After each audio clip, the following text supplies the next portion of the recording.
Hello everyone and welcome to a new video. MC Mura here. Now recently I have put out a video on how you can rank up from rookie all the way to grandmaster. Pretty much set up a roadmap on the skills that you will need to learn along the way. And over on my Discord I have received a question that I found to be pretty interesting. The user was saying that he have pretty much been stagnant with his main character, is unable to proceed. So when would it be a good idea to switch your main? And as someone who have been playing fighting games for a long time, and this especially is something I have found with my local scene, is that there are a certain group of players who is pretty much stagnant. Like I said, like they are unable to improve any further. And to maintain their rank and status among the group, instead of actually trying to level up or come up with answers with their main character, what they would do is that they would switch characters. So when the next local or the next event comes around, they will fight you with someone that you didn't expect, use the surprise factor and the lack of matchup knowledge to secure some wins here and there and maintain their status. And I've always found that to be an interesting strategy. Now, when I thought about this question, I had the thought of, is the better question when you should switch your character, or why would you switch your character? And allow me please to talk about my experience with the game, because I am someone who did actually change their main multiple times along the lifespan of Street Fighter V. When the game first came out, I started off playing Armika. Armika was my main, and that was obviously during Season 1. I've been playing since launch, and Season 1 Armika was a very powerful character obviously. She was top 3 arguably, had very high damage output, amazing mix-ups almost everywhere on the screen, and she was a menace. Now the issue with playing a character like Armika, and sadly some of this still persists to this day, is that you might get griefed, and that did happen to me. I've got a ton of trash talk. You are a glue eater, you are winning just with mix-ups, no fundamental, no brain required, and you know how it goes. And unfortunately back then it did actually get to me.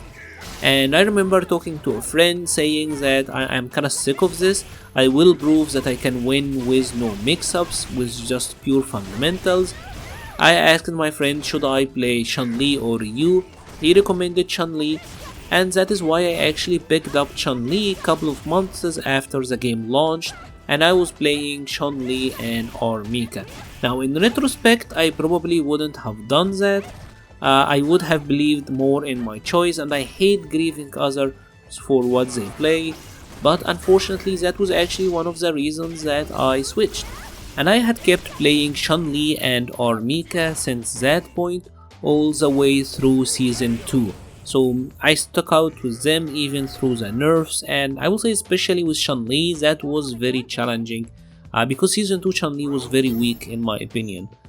Now at the end of Season 2 I had made a choice to actually drop Armika and focus solely on Chun-Li. Now the reason I did this was that I wanted to focus on my fundamentals. I wanted to get better at anti-airs, poking, whiff punishing, and general spatial awareness. And that is one of the key reasons you might wanna switch your character, right?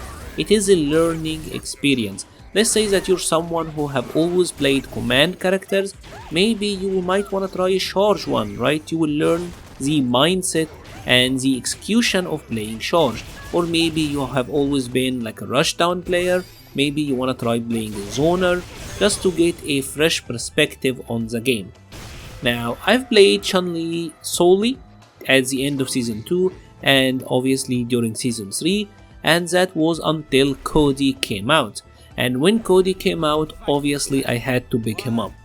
So the second reason for actually picking up or switching your character is emotional attachments. Games these days come with a base roster, and over time they start adding DLC characters, and there is a good chance that over time a character will come along that you think is really cool or is really appealing to you, so you would pick them up. And I do think that is honestly the most beautiful reason you would pick up a new character.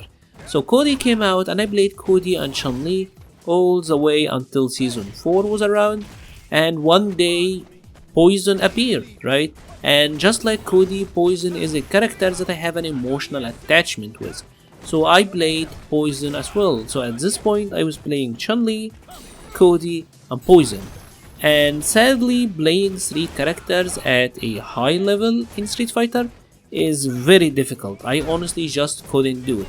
I have always felt like I wasn't doing 100% with either of the 3, right? Always felt like I was lacking and I was spreading myself too thin. So during the end of season 4, I've actually made the choice of dropping Chun-Li and just solely playing Poison and Cody. This is when the new V skills came around. The main reason I dropped Chun-Li and focused only on Cody and Poison was that I had gotten bored of playing Chun-Li. Now, I will always love Chun-Li, waifu for lifu, right? But the main issue is that Chun-Li played fundamentally the same from season 1 all the way until season 4, maybe 5, if it's like it was the season where this came out, right? Chun-Li played exactly the same. Poke was standing heavy punch, anti-air was standing light kick or back heavy kick, same-ish combos. She didn't really change. Now if you compare her to a character like Cody, for example, who got the sway, which was not just a V skill, it was actually a mechanic now, right? A mechanic to the character. Cody got the level 2 zonk mechanic, so Cody actually got additional mechanics. The way Cody plays now is much different than the way Cody played when he came out, and the same for Poison with her V skill 2, which is also a mechanic. Chun-Li unfortunately never really changed enough or evolved enough to keep me interested, maybe outside of V-Trigger 2. Now let's be honest, one of the main reasons that people switch their characters, probably the most common one actually, is to simply play top tier characters or very strong ones. This is just to make sure that they have a higher chance of winning and obviously less chance of running into bad matchups. And when it comes to that, I do think it's a valid reason, but for me personally, I am kinda conflicted about it. When I play a main game, like Street Fighter is my main game, I'm gonna put effort into Street Fighter. And since I'm gonna put the effort in anyways, I want to do so with the characters that I enjoy, right? I wanna make sure that I'm winning with Cody, I wanna make sure that I'm winning with Poison. Now when it comes to my secondary game, and most people actually have like a competitive main game, doesn't even have to be like a fighting game, maybe your main competition is just hopping on with a couple of friends and playing League of Legends or like Valorant or whatever game you're playing, right? Like that is your main competitive game and Street Fighter is your secondary. So what I was gonna say is that for secondary games, I simply play strong characters, right? Like for example in Guilty Gear, I wanted to play Kai, Kai wasn't powerful enough, so I just simply switched over to play Soul. And the main reason for that is for a secondary game, I know I'm not gonna put in the effort with the weaker character. My emotional attachment to Kai isn't strong enough to get me to put in the effort to make him work. So this will come down to you, right? Do you enjoy Cody enough to go through with the struggle, or do you simply not or don't have the time and wanna get the results and not hinder your progress and achievements with the game? This is honestly something that only you can answer. And that is pretty much it for today's video. Please let me know your thoughts in the comment section below. Many of the video ideas actually I receive from my Discord server. We exchange ideas over there, so if you have an idea for a video or you are thinking of something that would make for an interesting topic, you can join the Discord through the link below. I will also be leaving a link to the Patreon page and the Twitter page in the description. Thank you very much for watching and stay safe.